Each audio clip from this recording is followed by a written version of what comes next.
Eric, thanks for coming on. Appreciate you taking the time to have a conversation with me. Would you mind telling us a little bit about yourself before we get started? Well, my name's Eric. I mostly now am a YouTuber who YouTubes at talking with famous people. But for most of my career, I was a professional debate coach, and I still do a little bit of debate coaching for one client who has multiple TOC bids. But regardless, now I live in Mariposa and was looking forward to talking with you today. Cool. So tell me more about debate coaching. Well, I debated policy debate in high school, which back when I debated it was a little bit different than it is now. Do you have competition debate experience yourself? I do it mostly professionally as my job on YouTube. Okay, but I mean, did you ever debate in high school or college? Or a little bit, but I found those not as productive because they're too formally structured. Okay. Well, I debated policy debate in high school, and then I was out of debate for a stretch of years. And when I went to teach at a private school, I took on the middle school debate team there. And then I became the director of a program called Kudos College of Youth Leadership, which was a competitive middle school debate program, mostly because the middle schools are allowed to compete against regular schools, whereas private businesses can compete against schools in middle school, but you can't do that in high school. So anyway, I worked at Kudos College Youth Leadership I was their first employee and also the program architect. And it grew to be probably the one of, if not the best middle school private debate program in the country. And eventually we opened up a couple branches in China. Cool. How is that going? Well, I no longer work for them. The China branches, I don't know if they lasted or not. I had that boss ended up firing me purportedly with cause, but actually without cause, and breached contract to do so because she didn't like my attitude. I hear the Chinese can be really strict about that. Yeah, well, I'm pretty strict about people being correct about things or acknowledging they're incorrect. Something the Chinese government does not do. No, in fact, there was conscriptions on what we could debate about when I was in China. I bet. Is Taiwan free? Probably not one of those. Taiwan, I also went and did debate work in Taiwan. Taiwan's delightful. China's horrible. And the actual experience of being there, I mean. Makes sense. So what is your strategy for debate coaching? How do you teach people to debate? Well, coaching debate is, when I talk to parents about it or talk to students about it, I say, you are dropped in the middle of the ocean. There is no shore anywhere. So don't stress about catching up or something, because depending on the format of debate, in policy debate, the topic area is set once for the whole year, and you continue to make new variations on ideas you can do in that topic area. But Lincoln Douglas, the debate topic changes every 2 months. Public forum changes every month. So basically, the way I approach it, if I'm coaching LD or public forum, is when the topic comes out, I do preliminary surface level research. Then I lecture on the topic, my general thoughts about it. And then after about a week or so, I'll have a good idea of what a case should look like for a given topic, how we want to negate, how we want to affirm. And then I go and do deeper research where I cut cards, as they say, pieces of evidence that you use in a round, and try to construct the cases as much as possible. Sometimes debaters construct their own cases. Most successful debaters have their coach's hands all over their cases. It's like, football, you don't expect players call their own plays, the coach calls it, right? So, once case construction's done, and then there's a period of time where you got to instruct them on how to use those arguments, what they actually mean, and what they don't mean. And then you have them run practice rounds and then you see them doing wrong things. You say, stop, no, say it like this, And that's basically how I coach debate.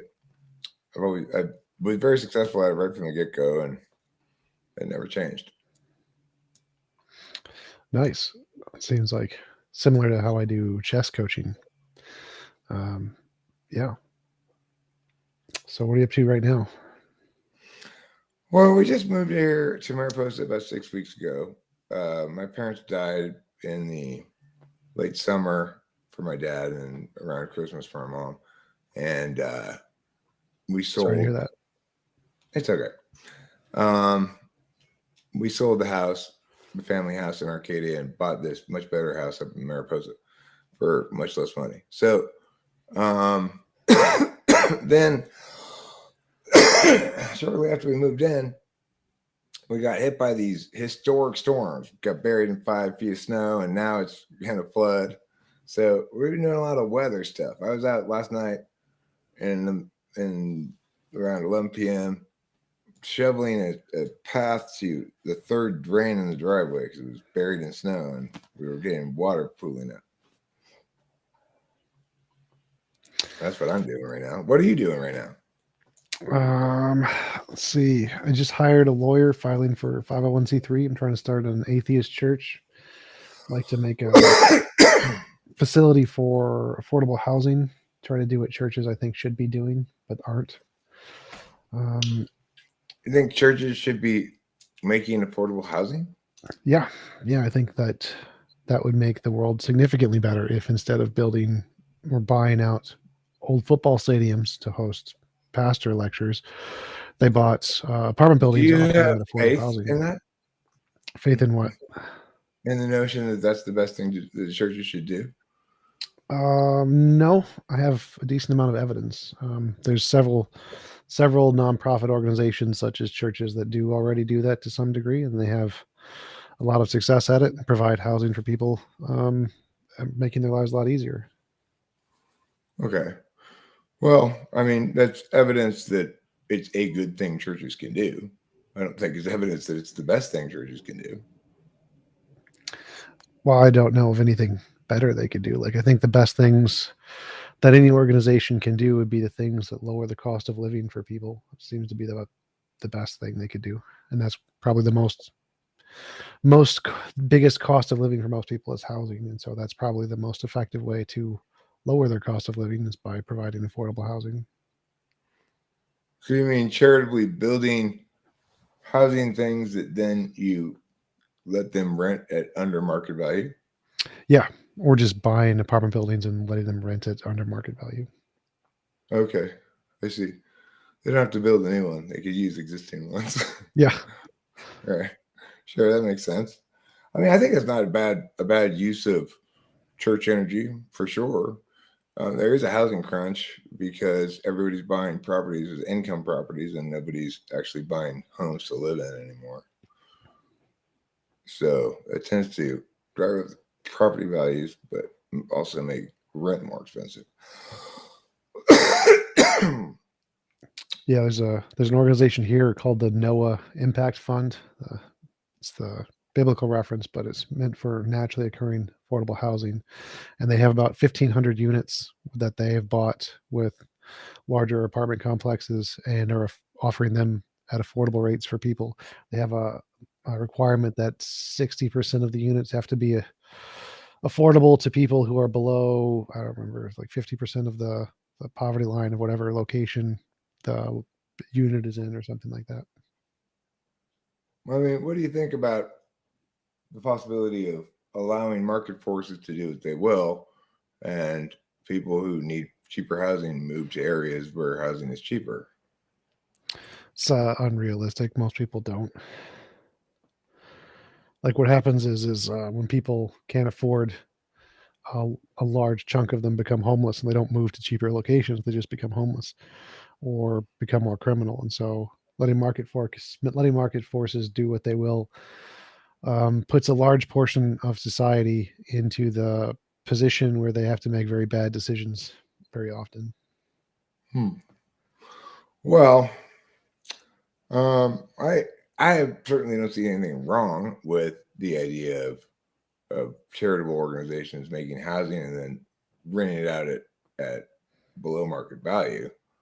Of course, the problem with it is it induces means testing, right? So then people have to prove they're poor enough to qualify for your low income housing, which is incentivizing them to stay poor so they don't lose low income housing, and has multiple unintended and apparently unconsidered impacts here.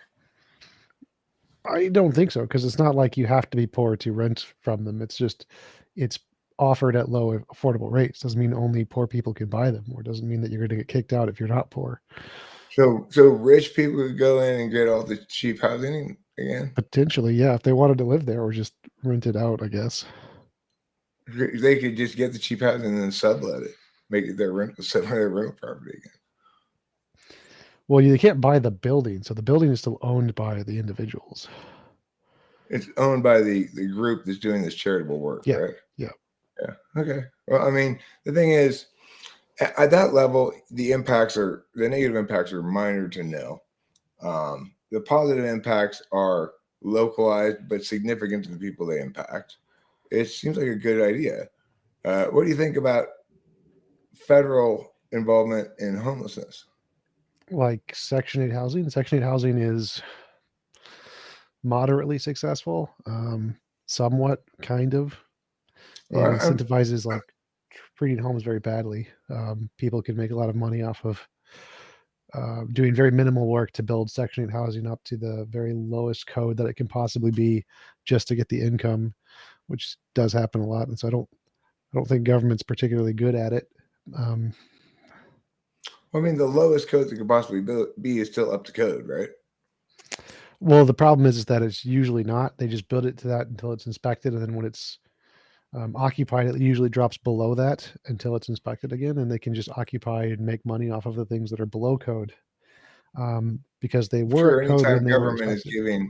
Anytime government's giving money at private-public partnerships, you have ridiculous amounts of basically non-fraudulent exploitative practices. Like my mother had Medicare Part whatever, and so she got hospice care last 120 days, and she qualified for some free government bed or something, and they brought it into the place, and then the nursing home called me and said her current bed is way better than the bed they're bringing her. So I said, well, tell them to take it away. But of course, this hospice company, they just want to do whatever they can that they're entitled to do so they can charge Medicare for it, you know? Yep. Private-public partnerships are a little sketch in that regard. Yep. Not enough oversight for sure. I think that's one of the reasons we should fund the IRS more. One of the reasons we should do what to the IRS more? Fund it. Give it money. The IRS is severely underfunded and understaffed. So you think the government needs more tax dollars? No, they don't need more tax dollars. They just need to put more of it to the IRS so that the IRS can actually function.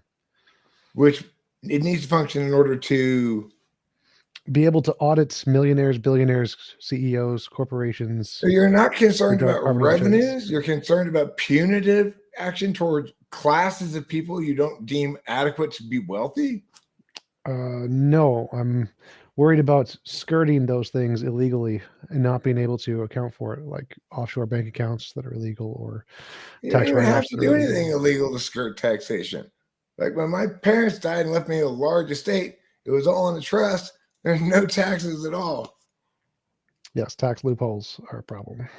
Well, that's what happens when you get progressive taxation. You get a 14,000 page tax code, and the rich people successfully avoid paying taxes.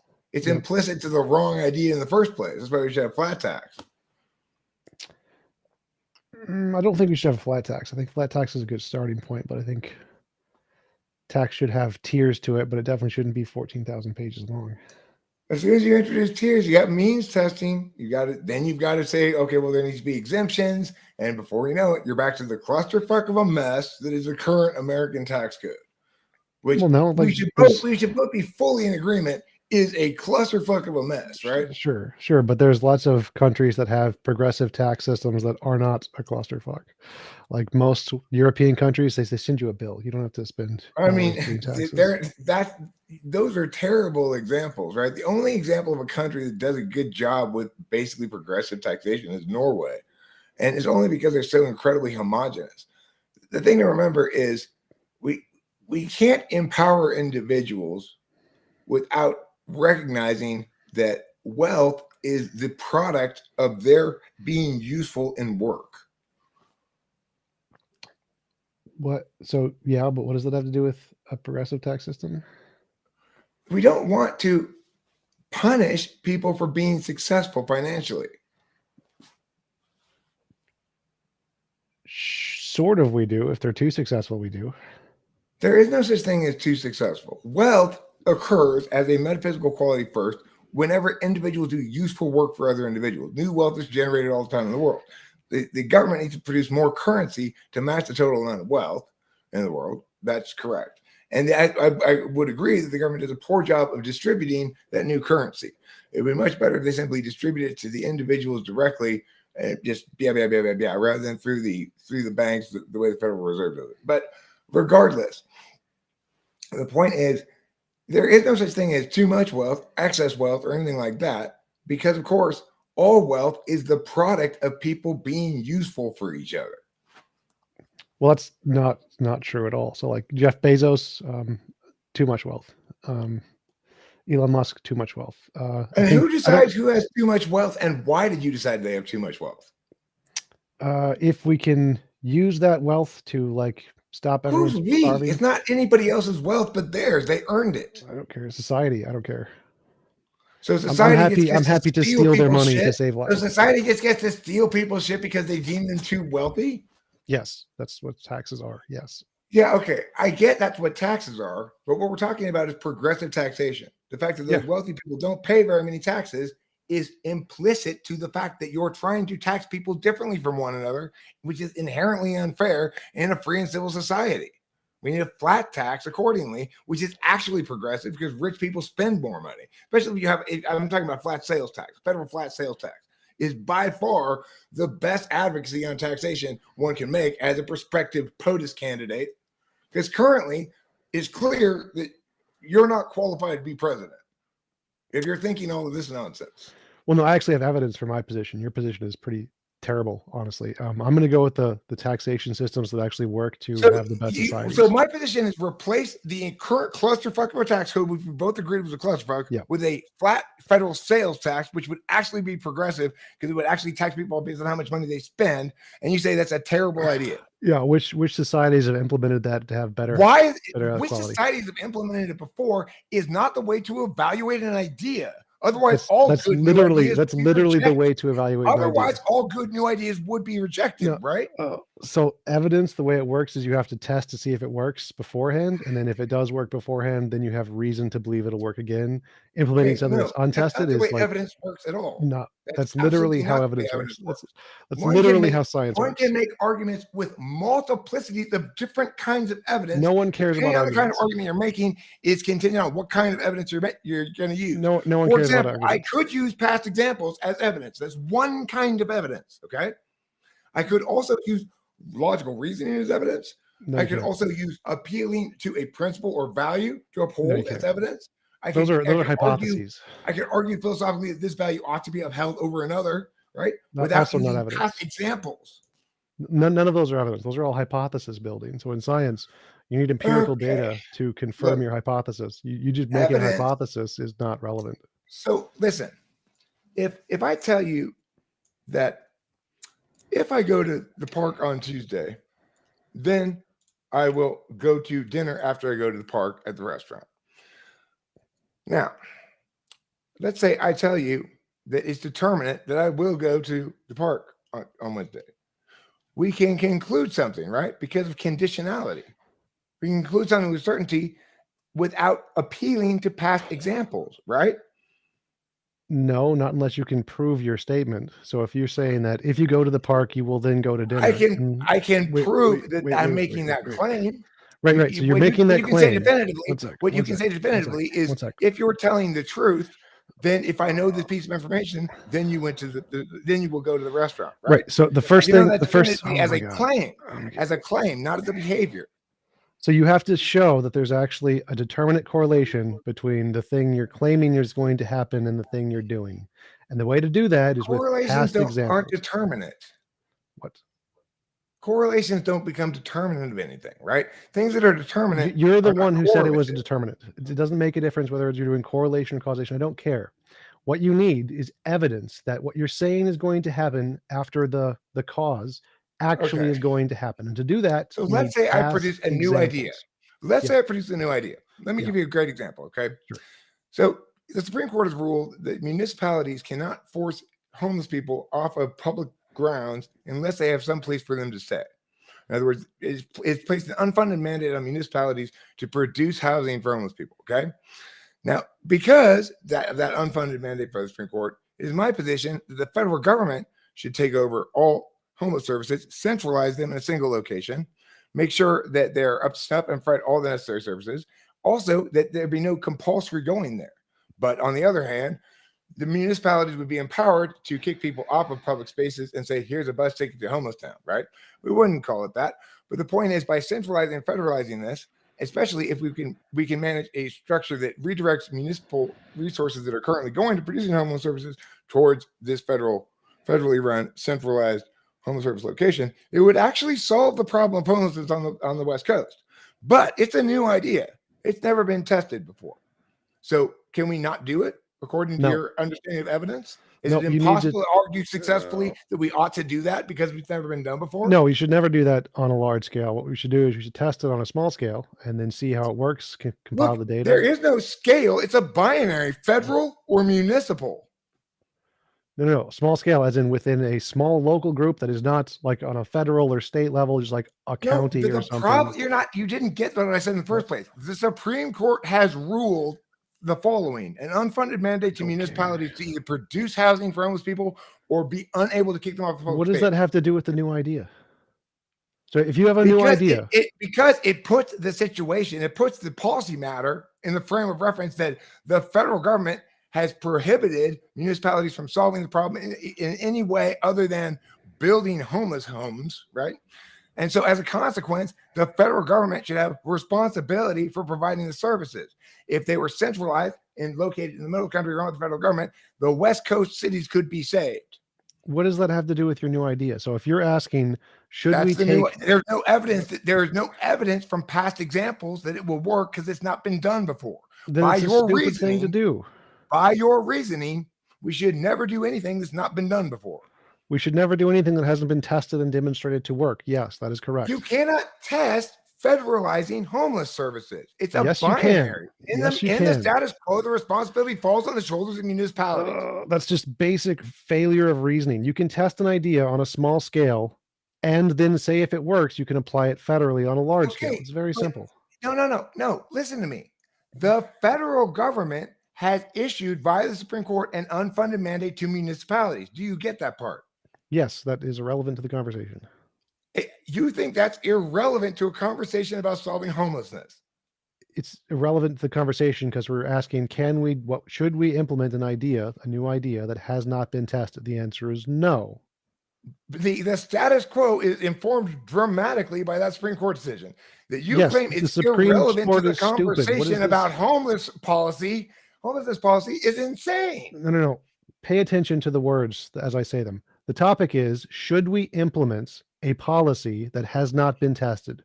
The answer is no. You bringing up that the Supreme Court has done so is irrelevant. I don't care. The Supreme Court has not done that, what you just said. The Supreme Court has issued a ruling that defines how we need to deal with homelessness now, because we have to do so in the status quo underneath the dictates of that Supreme Court And ruling. what does We that can't have do to it in a do pretend with land where they the didn't first thing make I that said? ruling. What We does that can't have make to do with the first advocacies thing in I a said? pretend land where they didn't make that ruling. What And any does that advocacy have about the to topic do? and any advocacy about the topic must be informed by that ruling, What or it does is that not, have to advocacy worth do even with the considering. first thing I said?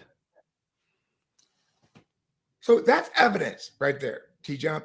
The Supreme Court ruling I'm referencing is evidence of something. What does right? that have to do with the first thing I said, which is we should not implement policies which have not been tested? What does any of that Because have to I'm do? providing you a counterexample. Here's a policy that's a great idea. This is that we not a should implement. counterexample. Stop. Here is a policy that's a great idea that we should implement. But keep in mind, you cannot test federalizing something. Federalizing something requires the action to federalize it, and then you will see what happens, right? Now, you may argue it will have net bad impacts, but you cannot argue we should not pass legislation for a good advocacy simply because you want to do something more half-assed first. That's not how the legislative process works. That's not how Congress works at all. I have no idea about anything you're saying right now. So this is very, very simple. If you have an idea of a way that we should solve a problem in society, you test it on a small scale, under 1,000 people, never more. If it works, shush. If you test the idea under 1,000 people at any system, you can test this for under 1,000 people. Any system ever invented can be tested on a smaller number of people. Yes. The number of people is irrelevant. No, because yes, why? I'm going to mute you. Shut up. Shut I up. will tell you why. I don't care. It is Shush. I don't care. because the central idea is a single location where all the homeless services are. You cannot cut that baby. If the homeless is one or the homeless is 10, you can put all of them in one location. Shut up. Shut up. You're muted. You're muted. You can't. No one can hear you. I don't care what you have to say. You've been muted. The number of people who are homeless can all be put in a central location, regardless of what the number is. Doesn't make a difference. If it's 1,000 people and 10% are homeless, or if it's 10,000 people and 10% is homeless, you can still put all 10% in the same location. Any policy can be applied to any number of people to test to see if it works. This is how we do things in economics. In the UBI, great example. Universal basic income has been tested in multiple locations on small scales and has worked every single time. We have conclusive evidence that is a successful program, so we have reason to implement it on a large scale. Any policy on how to treat homeless people, how to do anything weed related, can all be applied on a small scale in order to see if it works. And then once it has been demonstrated to work on a small scale, then we can try to expand it to a large scale. Implementing anything that has been untested on a federal level is asininely stupid. You're still muted. No one can hear you.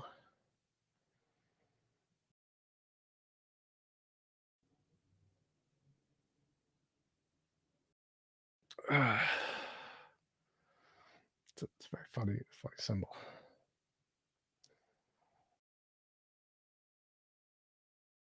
You're still muted. No one can hear you. I don't know why you're.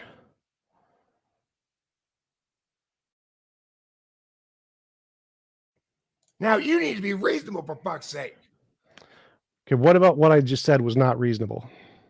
Because you cannot test the idea of entirely centralizing homelessness services partially. It relies on the engine of them not being available elsewhere, obviously. That's so dumb. Like, now I'm gonna go smoke a cigarette. You talk to your audience and try to explain to them why you're so full of shit. Bye. All right. That's so dumb. Like, let's say you wanted to centralize a solution for homelessness or something. Well, you can centralize it in community A, where there's 10 homeless people. You've now taken 100% of the homeless people in that community and done whatever policy you wanted to it. You don't need to do it to literally everyone in every society to test an idea. That is the dumbest thing ever heard. All right.